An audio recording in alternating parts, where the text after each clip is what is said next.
DSC అభ్యర్థులకు ప్రభుత్వం చాలా అన్యాయం చేస్తూ ఉంది.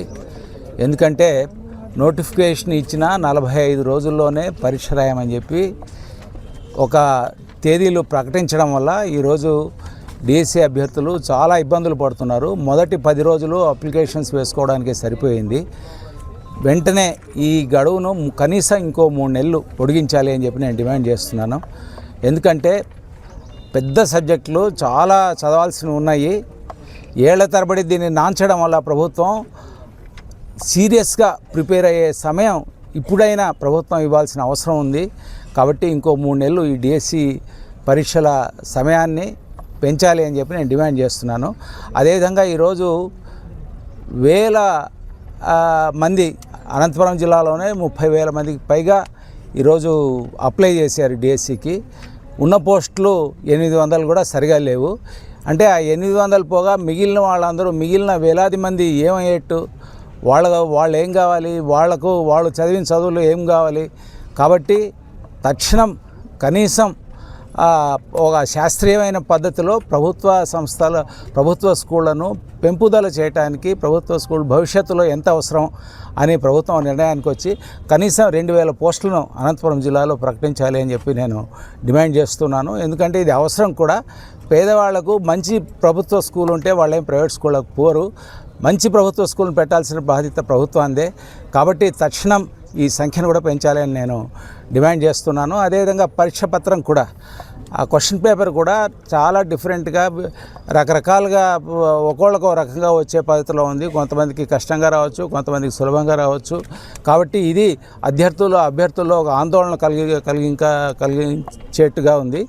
కాబట్టి ఏ జిల్లాకు ఆ జిల్లా ఒక కామన్ క్వశ్చన్ పేపర్ ఉండేట్టుగా ప్రభుత్వం తక్షణం ఒక ప్రకటన చేయాలి అని చెప్పి నేను కోరుతున్నాను. ఇవి చాలా ముఖ్యమైన డిమాండ్లు, చాలా ముఖ్యమైన సమస్యలు.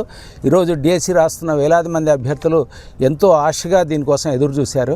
కానీ ప్రభుత్వం ఈరోజు సీరియస్గా చదువుకోవాల్సిన టైంలో ఇటువంటి సమస్యలు కల్పించి ఈ రకమైన ఒక అనిశ్చితమైన పరిస్థితి తీసుకొచ్చి వాళ్ళలో నిరాశ, భయాందోళనలు కల్పిస్తూ ఉంది. ఇవన్నీ కూడా ప్రభుత్వం అనుకుంటే వీటిని పరిష్కారం చేయదగిన సమస్యలే. వీటితో ఒక పైసా కూడా ఎక్స్ట్రా ప్రభుత్వానికి ఖర్చు అయ్యేదేమీ ఉండదు. కాబట్టి వెంటనే ప్రభుత్వం ఈ 3 అంశాల మీద తన నిర్ణయాన్ని ప్రకటించాలి అని చెప్పి నేను కోరుతున్నాను. అదేవిధంగా ఈరోజు 2018లో డిఎస్సి ఇంతకుముందు ప్రభుత్వం చేసింది. ఇన్నేళ్ళు ప్రభుత్వం తప్పిదం వల్ల చాలామంది అభ్యర్థుల ఏజ్ బార్ అయిన పరిస్థితి ఉంది. కాబట్టి 44 ఏళ్ల నుంచి 48 ఏళ్లకు, ఎందుకంటే ప్రభుత్వం తప్పిదం వల్లనే లేట్ అయింది కాబట్టి ఈ ఏజ్ను కూడా పెంచాలి అని చెప్పి నేను డిమాండ్ చేస్తున్నాను. ఎస్టీ అభ్యర్థులకు కూడా చాలా అన్యాయం జరుగుతోంది. ఎందుకంటే కోచింగ్ 3 నెలలు తీసుకునే అవకాశం వాళ్ళకు ఉంది. 3 నెలలు కోచింగ్ ఇవ్వడానికి అవసరమైన ప్రభుత్వం నుంచి వచ్చే నిధులను 10 రోజులు 15 రోజులు వాళ్ళు ఆన్లైన్ కోచింగ్ ఇచ్చేసి సరిపుచ్చుతూ ఉన్నారు. కాబట్టి ఇది కూడా ఒక అన్యాయమే.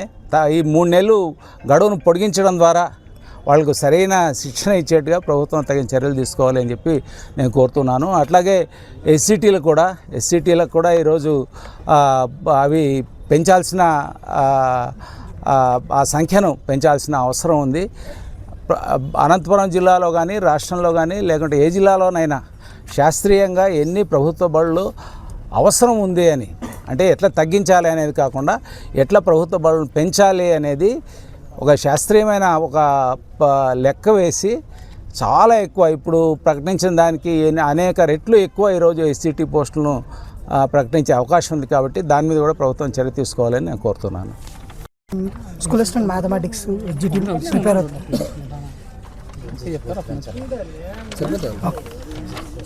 అనంతపురం డిఎస్సి అభ్యర్థులు అండి మేము. మాకు 45 రోజులు టైం ఇచ్చారు. నోటిఫికేషన్ ఇచ్చి 45 రోజుల్లో ఎగ్జామ్ అంటే ఇది చాలా కష్టమైపోతుంది. చాలామంది ఉన్నాము, కొన్ని వేల మంది. ఈ టైంలో 45 రోజుల్లో మేము ప్రిపేర్ కావాలంటే చాలా ప్రాబ్లమ్స్ ఉన్నాయి.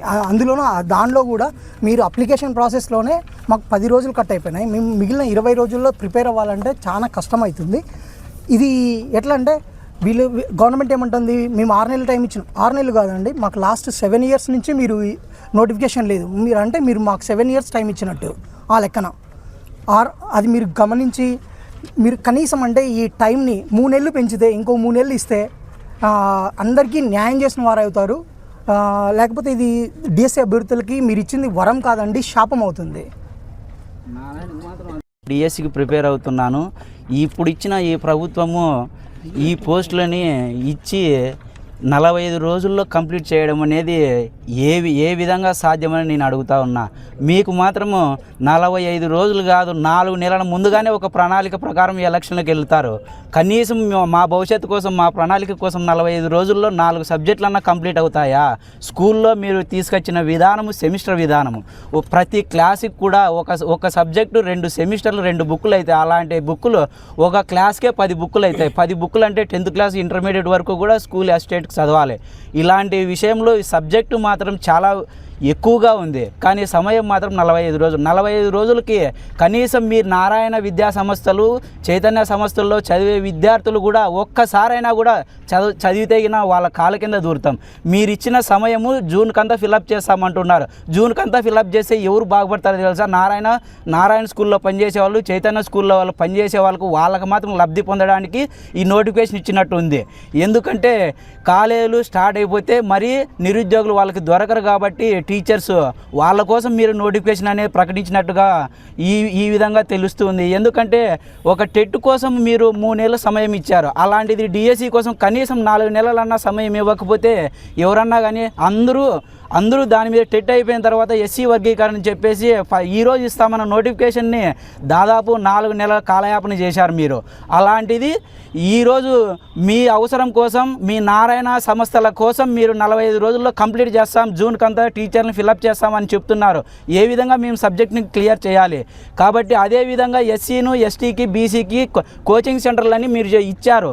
కనీసం వాళ్ళకి 3 months అయినా కోచింగ్కి ఎవరికైనా ఇస్తే ఏదైనా వాళ్ళు చదువుకున్న దానికి మీరు పెట్టిన డబ్బు కూడా విలువ ఉంటుంది. అలాంటి 10 రోజుల్లో కంప్లీట్ చేసి ఉన్న నిధులను కూడా మీరు దుర్వినియోగం పరుస్తున్నారు. ఆ నిధులు ఈ ప్రజల పక్షాన మేము అడుగుతున్నాం. ఈ ప్రజల డబ్బులను మీరు ఇంతగా వేస్ట్ చేస్తున్నారు. ఎలక్షన్లో సగం డబ్బు వేస్ట్ చేస్తారు. అలాంటిది మాకు వచ్చిన మా అవకాశాలని, మా సొమ్మును కూడా మీరు దుర్వినియోగం చేస్తున్నారు. కాబట్టి మాకు తగిన సమయం ఇవ్వాలి. ఏజ్ కూడా పోయిన వాళ్ళకి ఏజ్ కూడా పెంచాలని డిమాండ్ చేస్తూ, అదేవిధంగా ఆన్లైన్ పేపర్స్ ఒక్కో రోజు ఒక్కో పేపర్, అంటే ఒక రోజుకి 2 సెషన్ల తరపున 2 పేపర్లు వస్తున్నాయి. అంటే ఒకరికి ఈజీగా వస్తుంది, ఒకరికి కష్టంగా వస్తుంది. అలాంటప్పుడు నార్మలైజేషన్ చేస్తున్నామంటున్నారు. నార్మలైజేషన్ చేస్తే టెట్లో 150 మార్కులకి 150 కూడా వచ్చిన సందర్భాలు చూసాం మేము. కాబట్టి ఆ నార్మలైజేషన్ విధానం అనేది రద్దు చేయాలా, ఒకే డిస్టిక్ ఒకే పేపర్ పెట్టాలా అని మా డిమాండ్ చేస్తూ సెలవు తీసుకుంటున్నాం.